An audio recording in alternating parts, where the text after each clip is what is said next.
मैया यशोदा, ओ मैया बधाई हो, तेने बुढ़ापे में रबड़ी सी रात में लड़ुआ से लाला जाएगा। मैया बधाई हो।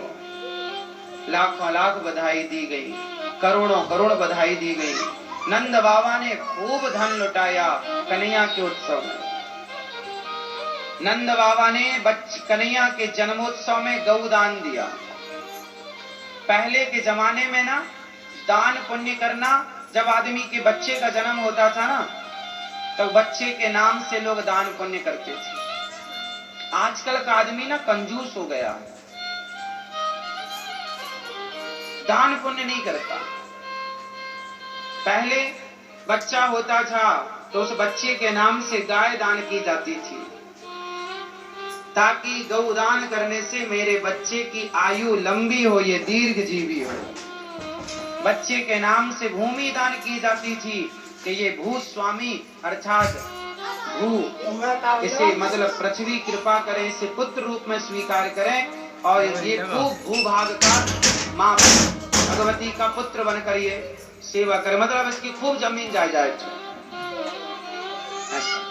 तो भूमि दान उसके नाम से। तिल के पहाड़ बनाए, ऐसे तिल का ढेर लगाया, चावल का ढेर लगाया, ऐसे चावल का ढेर लगाया, पहाड़ बनाया, अनाज का, दालों का पहाड़, तिल का पहाड़, और बना बना के वो पहाड़ एक एक पहाड़ एक एक ब्राह्मण को दान कर दिए। ले जाओ भाई भर भर के, हमारे कन्हैया का जन्म हुआ, आशीर्वाद दो याकू, ताकि याकी आयु लंबी हो, खूब सुखी रहे। सब ब्राह्मण आशीर्वाद दे रहे हैं, बाबा तेरो लाला खूब फले फूले, खूब तेरो नाम रोशन करे, और खूब देखो दुआएं हैं। यदि बच्चा ने जन्म लिया है और उसके जीवन में कोई पाप है, जैसे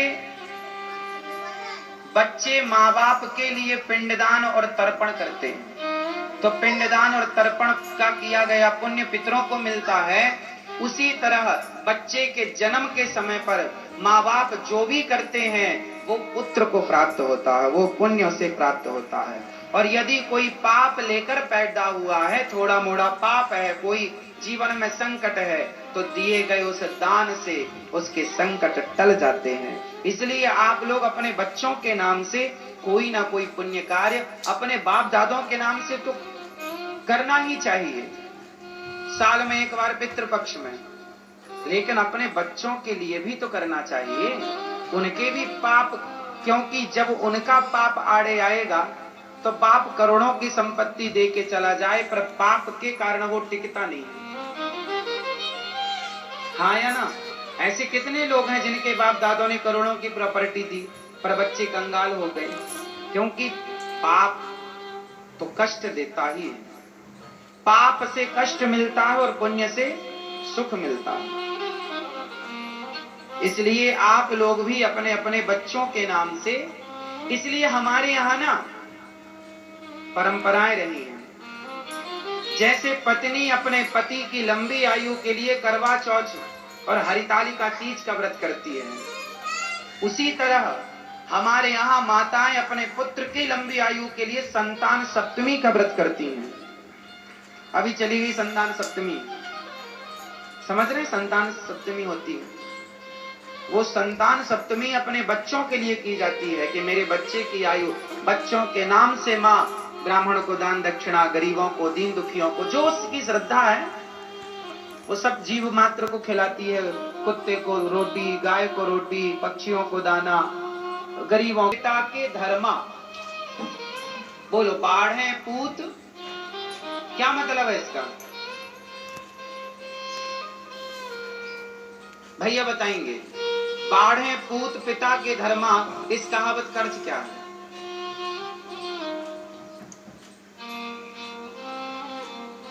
ये भैया बताएंगे चश्मा वाले। बाढ़े पूत पिता के धर्मा, क्या मतलब हुआ इसका? बिल्कुल सिंपल है। आप दादाजी आप सुने ये वाली कहावत, ये मुहावरा सुना आपने? नहीं? लो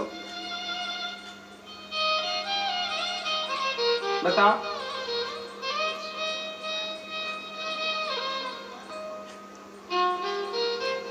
बाढ़े पूत मतलब पिता के धर्मा, पहले पिता के धर्म इसका अर्थ करते हैं। जब पिता धर्मात्मा होता है, पिता पुण्यशाली होता है, तो पिता के पुण्य से, पिता के जप तप त्याग से, बाढ़े पूत, पिता के त्याग, पिता के जप तप, पिता के पुण्य से बच्चे तरक्की करते हैं। बाढ़े मतलब बढ़ते हैं, उन्नति करते हैं, सफल होते हैं। जो बच्चा सफल हुआ है, जरूर उसकी सफलता में उसके माँ बाप का आशीर्वाद और पुण्य जुड़ा है। आप सफल हैं तो आपके माँ बाप के पुण्य के कारण आप बिना माँ बाप के पुण्य के कोई औलाद कभी सफल नहीं हो सकती। औलाद माने या ना माने, पर माँ बाप के पुण्य से उसको सफलता मिलती है। माँ बाप के पुण्य प्रताप का फल बच्चे को मिलता है। माँ बाप के पुण्य का फल किसे मिलता है? बच्चों को मिलता है। अरे मैया जब भी मंदिर जाती है तो अपने लिए कुछ नहीं मांगती, बच्चों के लिए मांगती है। बाप भी जब मंदिर जाता है तो भगवान से बच्चों के लिए ही कामना करता है। तो वो सब भगवान की कृपा जो मिल रही है, माँ बाप की दुआएं जो हैं, तो वो किसके लिए हैं? बच्चों के लिए। और आजकल के बच्चे इस चीज को नहीं समझते, माँ बाप को घर से निकाल देते हैं, अपमानित कर देते हैं, बुढ़ापे में जलील कर देते हैं कुछ बच्चे। तो बाढ़े पूत पिता के धर्मा, पुत्र के पिता के, इसलिए पिता को धर्मात्मा होना चाहिए। पिता को क्या होना चाहिए? अरे पिता धर्मात्मा होगा तो पुत्र अपने आप धर्मात्मा हो जाएगा।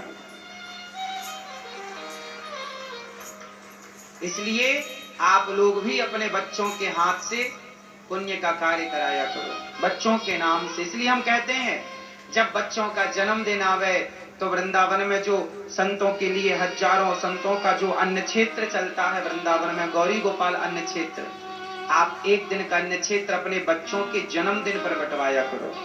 बेटी का जन्मदिन आया तो बेटी के नाम से, बेटे का जन्मदिन आया तो बेटे के नाम से, ताकि हजारों साधु संत प्रसाद पाएंगे आपके बच्चे के नाम से, तो उसकी आयु लंबी होगी, उसके जीवन के संकट कटेंगे और वो स्वस्थ और दीर्घजीवी होकर कामयाब होगा। कहते हैं ना, दुआएं चाहिए साहब। क्या कहते हैं, कोई भी बच्चा जब संतों के पास जाए तो माँ बाप क्या कहते? महाराज बच्चे को आशीर्वाद दो। आशीर्वाद मतलब ये तो दुआएं हैं। तो आपके बच्चों को, हजारों संतों को जब आप भोजन कराते हैं गौरी गोपाल अन्न क्षेत्र में, तो आपके बच्चों को हजारों संतों का आशीर्वाद स्वतः मिल जाता है। जब उनका, आप किसी का पेट भर दीजिए। अच्छा एक काम करो, आशीर्वाद का मतलब आप लोग ना गलत करते हैं। आप गुरुजी का हाथ पकड़ के और अपने बच्चे के माथे पे रखवा, ये मिल गया आशीर्वाद। जबरदस्ती गुरुजी को खींचे ताने डाल रहे हैं। गुरुजी का हाथ भले टूट जाए पर खींचेंगे बराबर और बच्चे के सिर पर रखवा लेंगे, मिल गया आशीर्वाद। ये आशीर्वाद नहीं है। आशीर्वाद क्या होता है? आप एक काम करना, किसी भूखे को पेट भर भोजन कराना। आप किसी भूखे को जब पेट भर भोजन कराएंगे तो जब वो तृप्त हो जाएगा भोजन करके, तो उसके राम राम से अपने आप आशीर्वाद निकलेगा। हाथ रख देने का नाम सिर पर आशीर्वाद नहीं है। आप किसी की सेवा करो, किसी प्यासे को पानी पिला दो, किसी भूखे को रोटी खिला दो और किसी भटके को रास्ता बता दो, उसके राम राम से अपने आप आपके लिए दुआएं निकलेंगी। भगवान इन्हें सुखी रखें। ये दुआ, ये आशीर्वाद।